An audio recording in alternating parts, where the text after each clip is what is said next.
నుంచి నీకు ఆర్థికంగా ఇబ్బంది ఉండదు. నేను కళ్ళు తెరిచా, ఇదేదో భ్రమలే అనుకున్నా.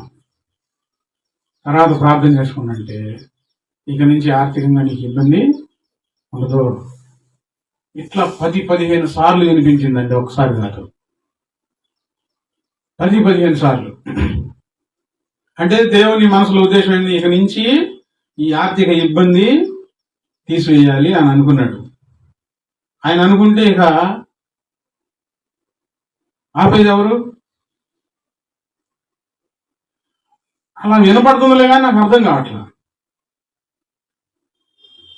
అప్పటి నుండి ప్రభు చెప్పినప్పటి నుండి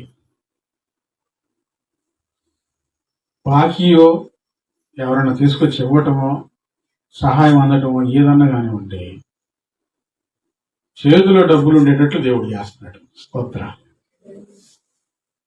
నిన్న జరిగింది కూడా అదే మాట గుర్తు చేసుకున్నాను. నా అనుభవం మీ కళ్ళ ఎదుట పెడుతున్నాను. అప్పుడు ఇశ్రాయేలీని మనం చదివాం, నమ్ముతున్నాం. కానీ మన జీవితంలో అట్టి అనుభవాలను తీసుకొచ్చి ఆయన నామాన్ని మహిమపరుచుకునే దేవుడు అయి ఉన్నాడండి.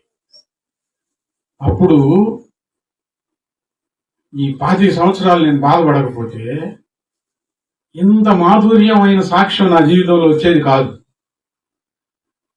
25 సంవత్సరాలు కొంచెం కాలం సంవత్సరం పోతానే ఉంది. ఇంకా ఎంతకాలం అనుకుంటున్నాం. ఇప్పుడు అనిపిస్తుంది దేవుడు ఆయన మహిమ కార్యాలు ప్రారంభించిన తరువాత ఏమనిపిస్తుందంటే కొంచెం కాలం శ్రమ పడ్డాం. స్తోత్ర. ఎంతకాలం? కొంచెం కాలం శ్రమ పడింది అని అనిపిస్తుందండి. ఆయన ఇచ్చే మహిమ ఎదుట ఈ శ్రమలు ఎన్నిక లేనివిగా ఉంటాయి. వాక్యంలో రాయబడి ఉంది. ఎన్నికకు రావు.